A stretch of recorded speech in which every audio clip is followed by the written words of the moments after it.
अस्सलाम वालेकुम अज़ीज़ तालबात। कल हम लेसन पढ़ रहे थे अकबरी की हमाकतें। उसमें हमने अकबरी के बारे में पढ़ा जो बहुत ही फूहड़ और सलीका शुआर भी नहीं थी, जिसकी वजह से उसे काफ़ी मुसीबत और परेशानी का सामना था। और वो एक हजन के हत्थे चढ़ गई थी जो उसको तरह तरह से अपने फ़रेब में फंसा रही थी। तो उस हजन ने उसको कुछ लौंगें और एक तावीज़ बना के लाने का वादा किया ताकि वो उसके काम आ सकें। चुनाचे वो उसको मज़ीद अपने जाल में फंसाने के लिए उसे बताने लगी कि मैं जब हज को गई थी तो इसी जहाज़ में एक भोपाल की बेगम भी सवार थीं। यानी वो अपने हज की दास्तान उसे सुनाने लगी कि जब मैं हज को गई तो एक झूठा किस्सा उसने अपने आप से जोड़ के उसे सुनाना शुरू किया कि उसमें एक भोपाल शहर से ताल्लुक़ रखने वाली एक बड़ी अमीर कबीर खातून भी सवार थीं। अब वो उससे कहती है शायद तुमने उनका नाम भी सुना हो। उनका नाम था बिल्किस जहानी बेगम। सब कुछ खुदा ने उनको दे रखा था, यानी अल्लाह ताला ने उसे हर चीज़ से नवाजा था। दौलत की कुछ इंतहा न थी, उसके पास दौलत की रेल पेल थी। नौकर चाकर लौंडी गुलाम पालकी नालकी सभी कुछ था, यानी उसके पास नौकर भी थे और उसके साथ साथ उसे अल्लाह ताला ने हर तरह के आराम व आसाइश से नवाजा था। एक तो औलाद की तरफ से रंजीदा रहा करती थी, यानी उन बेगम की ज़िंदगी में सिर्फ एक ही चीज़ की कमी थी और ये थी कि वो बे औलाद थी। उनके यहाँ कोई औलाद नहीं थी, जिसकी वजह से वह रंजीदा यानी दुखी रहा करती थी।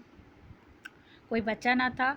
दूसरे नवाब साहब को उनकी तरफ मुतलक इल्तफ़ात ना था। दूसरी जो थे वो उसके जो शौहर थे वो उससे बिल्कुल भी मोहब्बत नहीं करते थे, शायद औलाद ना होने के सबब मोहब्बत ना करते हों। अब अपने पास ये कहती है कि शायद वो इसीलिए उससे मोहब्बत ना करते हों क्योंकि उसके कोई बच्चा नहीं था, वरना बेगम सूरत में चंदे आफ्ताब चंदे महताब और हुस्न व दौलत पर मिजाज ऐसा सादा कि हम जैसे नाचीज़ों को बराबर बिठाना और पूछना। तो वो साथ में उसको बता रही है कि साथ साथ जो बेगम थी वो बहुत ही खूबसूरत थी और अल्लाह ताला ने खूबसूरती से तो उसको नवाजा ही था, लेकिन उसके साथ साथ उसका मिजाज जो था वो बहुत ही सादा था और वो अपने से जो कम हैसियत लोग थे उनको भी वो बड़े मोहब्बत और प्यार से अपने साथ बिठाती थी और उनका ख्याल रखती थी। बेगम को फ़कीरों पर परले दर्जे का एतकाद था, यानी जो बिल्किस जहानी बेगम थी वो ये जो अल्लाह वाले फ़कीर हैं जो तावीज़ धागे करके देते हैं उस पे उसको बड़ा एतकाद यानी बड़ा यकीन था। एक दफ़ा सुना कि 3 कोस पर कोई कामिल वारिद है। एक दफ़ा उस बेगम ने सुना कि 3 कोस यानी 3 कोस के फासले पर कोई कामिल वारिद है, यानी कोई एक ऐसा इंसान है जो बड़ा ही दरवेश सिफ्त है, नेक पाक है, वहाँ पे आके ठहरा है। अंधेरी रात में घर से प्यादा पा उनके पास पहुंच गईं। यानी वो जो बेगम थी जब उन्हें पता चला कि एक ऐसा शख्स जो कि बहुत ही नेक और परहेज़गार है वहाँ पे आके ठहरा है, वो आधी रात को घर से निकली प्यादा पा यानी बिल्कुल पैदल। उन्होंने कोई अपने साथ सवारी वगैरह ना ली, पैदल चल पड़ी और पहर तक हाथ बांधे खड़ी रहीं। फिर क्या हुआ, उन फ़कीर की खिदमत में हाजिर हो गईं और वहाँ पे हाथ बांध कर खड़ी रहीं।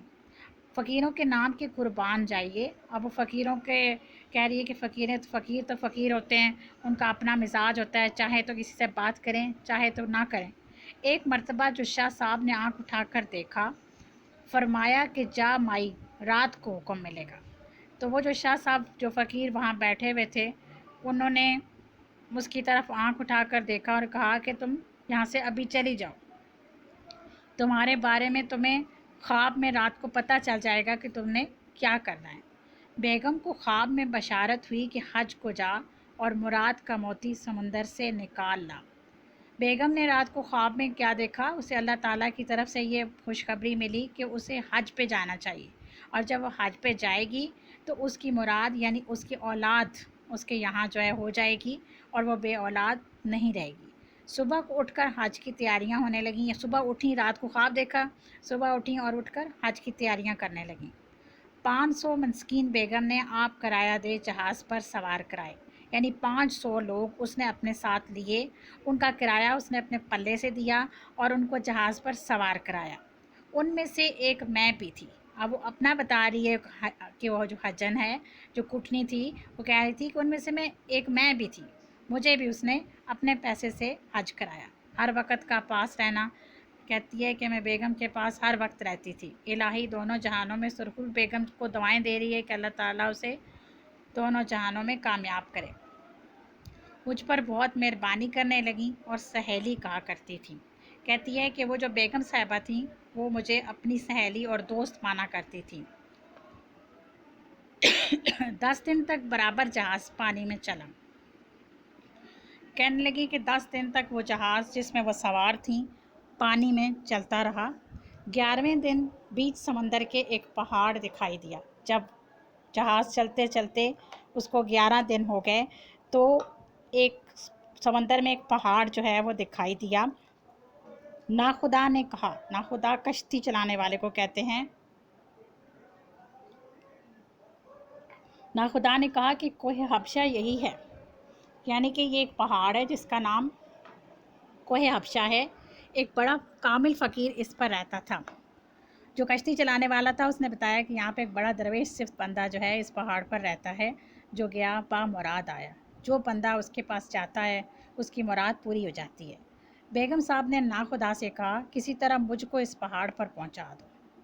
उसने कश्ती चलाने वाले से कहा कि मुझे भी किसी तरह इस पहाड़ पे पहुंचाओ। नाखुदा ने कहा, हजूर जहाज़ तो पहाड़ तक नहीं पहुंच सकता, अलबत्ता अगर आप इरशाद करें तो जहाज़ को लंगर करें, यानी जहाज़ को एक जगह ठहरा दें और आपको एक कश्ती में बिठा कर ले चलें। बेगम ने कहा, खैर ये सही। 5 औरतें बेगम के साथ कोह हबशा पर गईं। अब कश्ती में सारे लोग तो सवार नहीं हो सकते थे, 500 के 500। जो 5 औरतें थीं वो बेगम के साथ कोह हबशा पर चली गईं।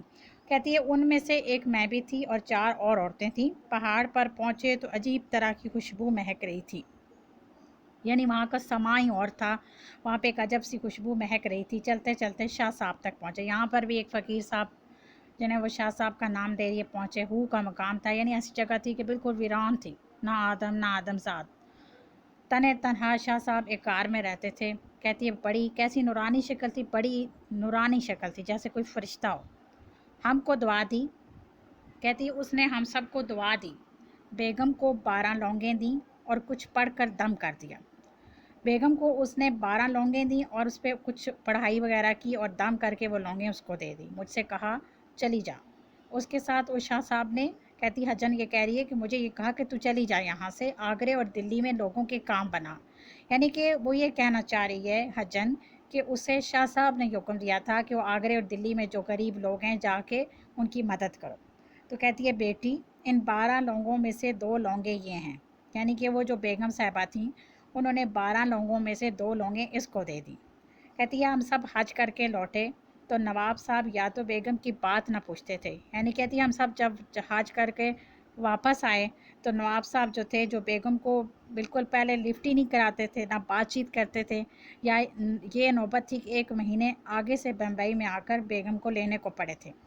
लेकिन कहती है कि वो उन शाह साहब की दुआ का असर था या लौंगों का असर था, जो कुछ भी था, कि वो 1 महीना पहले ही आके बेगम को लेने के लिए वहाँ पहुँचे हुए थे।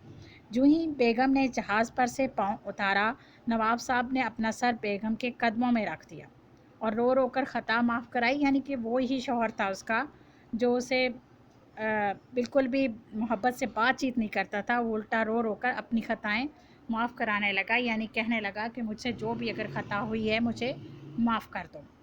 6 बरस में भोपाल में हज से वापस आकर ठहरी। कहती है कि 6 बरस में वहाँ पे बेगम साहिबा के साथ ठहरी। फ़कीर की दुआ की बरकत से, यानी उन शाह साहब की दुआ की बरकत से लगातार ऊपर तले अल्लाह रखे 4 बेटे बेगम के मेरे रहते हो चुके थे। यानी कि अल्लाह ताला ने बेगम साहिबा को इन फ़कीर की दुआ से 4 बेटों से नवाज दिया था। फिर कहती है मुझको अपना देश याद आया, यानी वो ये कहना चाह रही है कि आगरा और दिल्ली जो था वो मेरा अपना ज़ाती शहर। कहती है बेगम से मैंने इजाज़त मांगी, बहुत रोका। मैंने कहा शाह साहब ने मुझको दिल्ली और आगरे की खिदमत सुपुर्द की है, यानी कि शाह साहब ने मुझे हुक्म दिया था कि तुम दिल्ली और आगरा के लोगों की खिदमत करो, इसलिए मुझे वहाँ जाना ज़रूर है।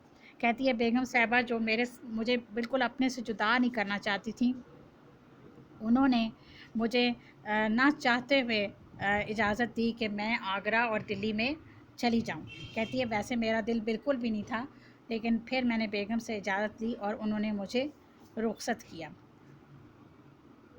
अज़ीज़ तालिबात, आपसे गुजारिश है कि रोज़ाना का लेक्चर गौर से सुना करें اور چونکہ آپ کا ایک کوسچن سیاق و سباق کے حوالے سے بھی آتا ہے جس میں پیراگراف کی تشریح آپ لوگوں نے کرنی ہوتی ہے، تو میری آپ سے گزارش ہے کہ پیراگراف کی تشریح کرتے ہوئے آپ نے اس میں زیادہ سے زیادہ آسان الفاظ میں اس کی ایکسپلینیشن جو ہے وہ کرنی ہوتی ہے۔ اس کے لیے لیکچر کو غور سے سنا کریں اور کوشش کیا کریں کہ کاپی پہ ریٹن خود سے اس جتنے بھی آپ نے جو بھی پیراگراف اس دن کیا ہے، لیکچر کا سنا ہے، اس کی خود سے اس کی ایکسپلینیشن جو ہے وہ کاپی پہ لکھا کریں، تاکہ آپ کو سیاق و سباق کے حوالے سے پیراگراف کی تشریح کرنے میں کسی قسم کی کوئی مشکل پیش نہ آئے۔ اللہ حافظ۔